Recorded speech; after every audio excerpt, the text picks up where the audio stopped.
آج کے اس تفصیلی جائزے کا مقصد محض کسی قدیم کتاب کے اوراق پلٹنا بالکل نہیں ہے۔ جی بالکل، بلکہ یہ سمجھنا ہے کہ کیسے بظاہر ایک 2300 سال پرانی تحریر آج بھی ہمارے سوچنے کے انداز کو کنٹرول کر رہی ہے۔ ہاں، مطلب ہم جو کہانیاں تخلیق کرتے ہیں یا اسکرین پر چلنے والے مناظر دیکھ کر جو محسوس کرتے ہیں نا، وہ سب۔ اور ہم ادب اور فلسفے کی سب سے بنیادی کتاب یعنی ارسطو کی بوتیقا کا جائزہ لے رہے ہیں۔ صحیح، اور اس سفر میں ہماری رہنمائی کے لیے جو سب سے اہم ماخذ ہمارے سامنے ہے وہ نامور محقق شمس الرحمن فاروقی صاحب کا کتابچہ شعریات ہے۔ دراصل شعریات میں انہوں نے نہ صرف بوتیقا کا براہ راست اردو ترجمہ کیا ہے بلکہ ایک انتہائی تفصیلی دباچہ بھی لکھا ہے، جو کہ واقعی ارسطو کے افکار کو آج کے ذہن کے لیے بہت قابل فہم بناتا ہے۔ فاروقی صاحب کی اس کاوش کی اہمیت کا اندازہ اس بات سے لگایا جا سکتا ہے کہ انہوں نے صدیوں کی علمی الجھنوں کو سلجھا دیا ہے۔ یعنی وہ الجھنیں جو زبانوں کے فرق کی وجہ سے پیدا ہوئی تھیں۔ میں کیوں گرفتار ہوتا ہے؟ ہاں، اور فن داستان گوئی کے جو اصول ارسطو نے ایتھنز میں وضع کیے تھے وہ آج کے ہالی ووڈ اسکرپٹ رائٹر سے لے کر ناول نگاروں تک سب کے لیے ضروری ہیں۔ لیکن اس سارے فریم ورک کو سمجھنے کے لیے میرا خیال ہے ہمیں اس فکری تصادم کی طرف جانا ہوگا جس نے اس کتاب کو جنم دیا۔ آپ بالکل ٹھیک کہہ رہی ہیں، وہ تصادم جو ارسطو اور اس کے استاد افلاطون کے درمیان تھا۔ ارسطو نے اپنی زندگی کی تقریباً 2 دہائیاں افلاطون کی اکیڈمی میں گزاری، لیکن حیرت کی بات یہ ہے کہ اس نے اپنے ہی استاد کو چیلنج کر دیا۔ اصل میں ارسطو کو فنون لطیفہ اور خاص طور پر شاعری سے شدید چڑ تھی۔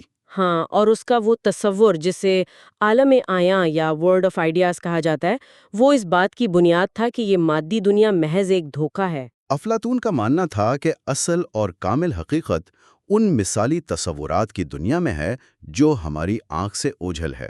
تو اس نفرت کے پیچھے کوئی منطق بھی تھی یا بس؟ ہاں، ایک بہت گہری اور سخت منطق تھی۔ اس نے ایک بڑی مشہور مثال دی تھی کہ جب کوئی بڑائی لکڑی کا ایک پلنگ بناتا ہے تو وہ دراصل اس مثالی پلنگ کے تصور کی نقل کر رہا ہوتا ہے جو پہلے سے موجود ہے۔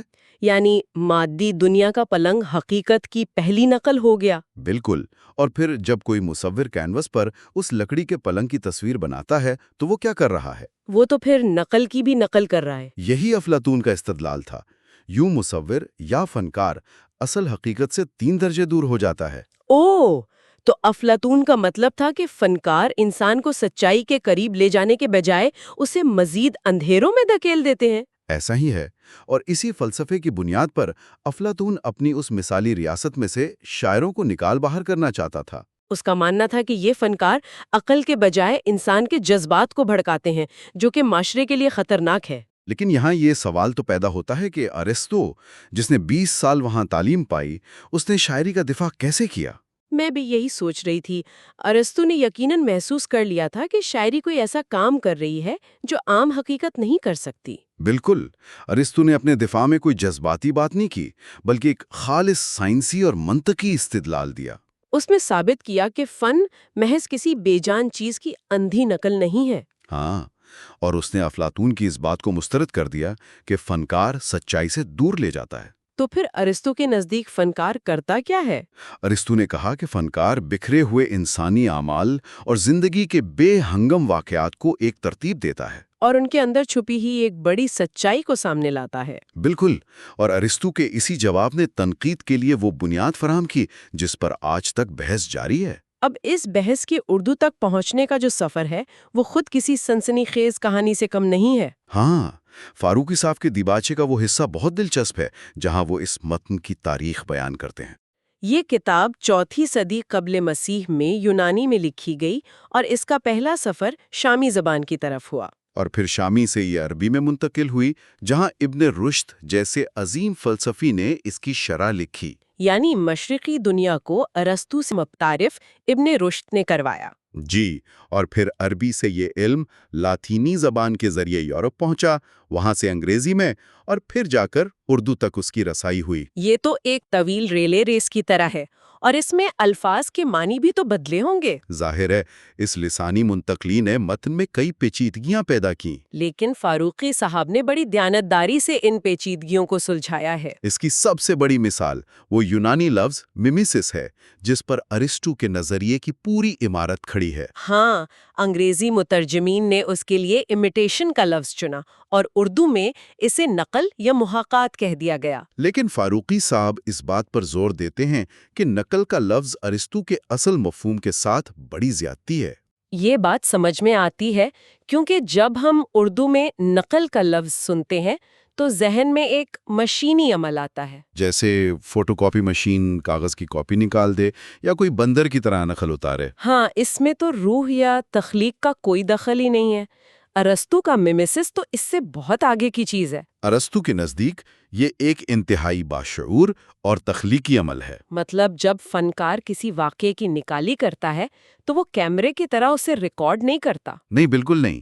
وہ اس واقعے میں سے غیر ضروری چیزوں کو نکالتا ہے اور اسے اپنی تخلیقی بصیرت میں ڈھالتا ہے، اور پھر اسے ایک نئی اور بامانی شکل میں پیش کرتا ہے۔ اور اسی بات کو واضح کرنے کے لیے ارسطو نے تاریخ اور شاعری کے درمیان ایک بہت تاریخی لکیر کھینچی۔ ہاں، اس کا کہنا تھا کہ تاریخ کا کام صرف یہ بتانا ہے کہ کیا ہوا تھا، جبکہ شاعری کا منصب یہ بتانا ہے کہ کیا ہو سکتا ہے یا کیا ہونا چاہیے۔ تاریخ اور شاعری کا یہ تقابل واقعی غور کرنے والا ہے۔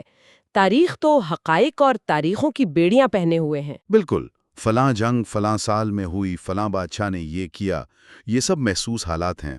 لیکن شاعری اور کہانیاں ان محسوس حالات سے بالاتر ہو کر انسان کی ان عالمگیر سچائیوں کو ظاہر کرتی ہیں جو ہر دور کے انسان پر لاگو ہوتی ہیں۔ اسی لیے ارسطو نے یہ دعویٰ کیا تھا کہ شاعری تاریخ کے مقابلے میں کہیں زیادہ فلسفیانہ اور گہری چیز ہے۔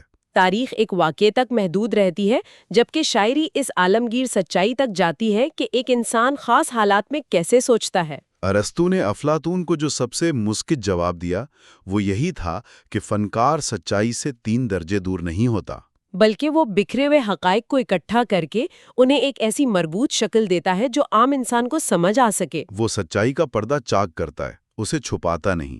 اب اگر فنکار عالمگیر سچائیوں کو سامنے لاتے ہیں تو انسانی رویوں کا ایک بہت ہی دلچسپ پہلو سامنے آتا ہے۔ وہ کیا؟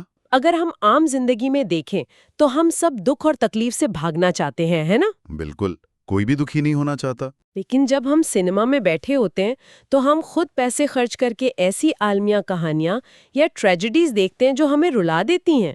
یہ واقعی ایک پراسرار انسانی رویہ ہے، اور ارسطو نے اس کی بہت کمال نفسیاتی توجیہ پیش کی ہے، جس نے پوری دنیا کے ادب کو متاثر کیا ہے، اور وہ تصور ہے تنقیہ یا تطہیر، جسے کیتھارسس کہا جاتا ہے۔ ارسطو کا مشاہدہ تھا کہ جب ہم کوئی بہترین عالمیہ ڈرامہ دیکھتے ہیں تو ہمارے اندر 2 بنیادی جذبات بیدار ہوتے ہیں۔ پہلا جذبہ رحم کا ہے جو ہم ہیرو کو بے بس دیکھ کر محسوس کرتے ہیں، اور دوسرا جذبہ خوف کا ہے، کیونکہ ہمیں لگتا ہے کہ چونکہ ہیرو بھی انسان ہے تو ہم بھی کسی دن ایسی مصیبت کا شکار ہو سکتے ہیں۔ فاروقی صاحب نے اس مقام پر ایک فکر انگیز موازنہ بھی پیش کیا ہے ارسطو کے اس تصور کا سگمنڈ فرائڈ کے نظریات کے ساتھ۔ جی، فرائڈ کا بھی یہی ماننا تھا کہ انسان اپنے روزمرہ کے خوف اور دبے ہوئے دکھوں کو اپنے لاشعور میں قید کرتا رہتا ہے، اور اگر ان زہریلے جذبات کو باہر نکلنے کا راستہ نہ ملے تو یہ انسان کو بیمار کر دیتے ہیں۔ تو المیہ ڈرامہ دراصل ان جذبات کے لیے ایک محفوظ راستہ یا سیفٹی وال فراہم کرتا ہے۔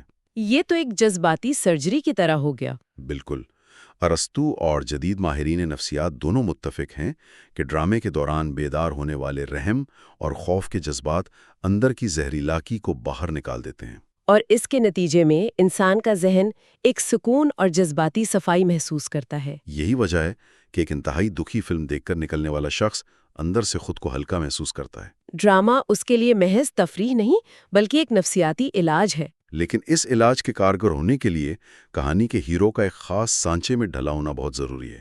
یہ بہت اہم نقطہ ہے، کیونکہ اگر کہانی کا ہیرو بالکل فرشتہ صفت اور بے گناہ ہو اور اس پر کوئی مصیبت آ جائے تو رحم یا خوف پیدا نہیں ہوتا۔ بالکل، الٹا ہمیں اخلاقی صدمہ ہوتا ہے اور لگتا ہے کہ دنیا کا نظام ہی ظالمانہ ہے۔ تو ارسطو نے ہیرو کے کردار کو کس طرح وضع کیا؟ ارسطو نے واضح کیا کہ ایک مثالی المیہ ہیرو نہ تو کوئی بے عیب فرشتہ ہونا چاہیے اور نہ ہی کوئی مجسم شیطان۔ کیونکہ اگر کسی برے انسان کو سزا ملے تو انصاف تو ملتا ہے، لیکن وہ کیتھارسس والا خوف پیدا نہیں ہوتا۔ اسی لیے ارسطو نے ہمارٹیا کا نظریہ پیش کیا۔ ہمارٹیا یعنی کوئی ایک ایسی خامی، کوئی فیصلہ کرنے کی غلطی جو اس کی تباہی کا سبب بنتی ہے۔ کتاب میں یونانی ڈرامے ایڈیپس کی مثال دی گئی ہے جو اسے سمجھنے کے لیے بہترین ہے۔ ایڈیپس کوئی برا انسان تو نہیں تھا، وہ تو اپنی ریاست کو بچانے نکلا تھا۔ اس کی تباہی کا سبب اس کی کوئی دانستہ برائی نہیں تھی، بلکہ حالات کا جبر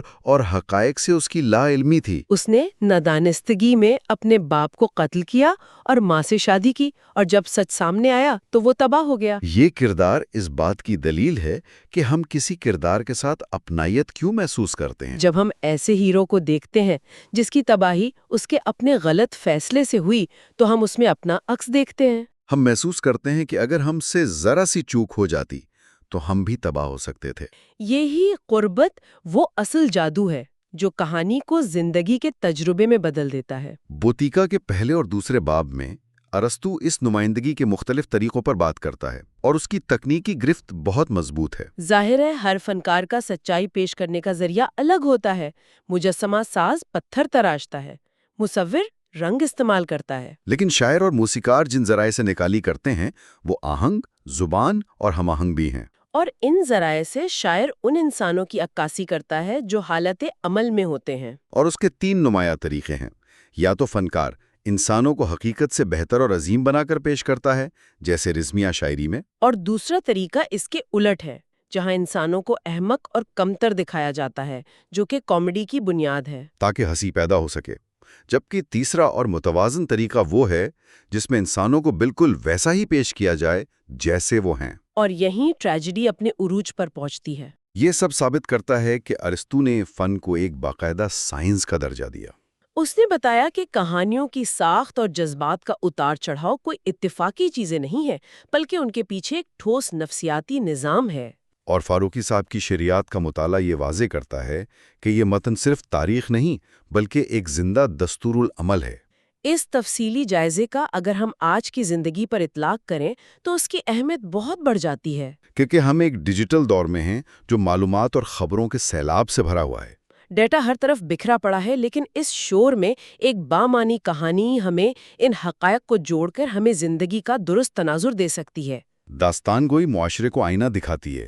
یہ بتاتی ہے کہ المیہ کو قبول کرنا انسانی کمزوری نہیں بلکہ فکری تطہیر کے لیے آکسیجن ہے۔ اور اس سب کے بعد ایک بہت فکر انگیز سوال ذہن میں آتا ہے۔ اگر ارسطو اور نفسیات کا یہ دعویٰ درست ہے کہ دکھی کہانیاں ہمارے اندر سے خوف اور دکھ کے زہر کو نکالتی ہیں، پھر آج کے دور کو دیکھیں جہاں انسان کی توجہ صرف 15 سیکنڈ کی مزاحیہ ویڈیوز اور سطحی مواد پر ہے۔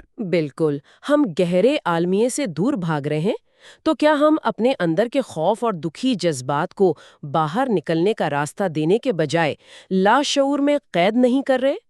اور ایک ایسا معاشرہ جس نے بامانی عالمیے سے منہ موڑ لیا ہو، جب یہ زہریلے جذبات حد پار کر جائیں گے تو کیا وہ کسی تباہ کن شکل میں باہر نہیں آئیں گے؟ یہ واقعی ایک ایسا سوال ہے جو آج کے جدید انسان کو خود سے ضرور پوچھنا چاہیے۔ تو ملتے ہیں اگلے تفصیلی جائزے میں۔ اپنا خیال رکھیے گا۔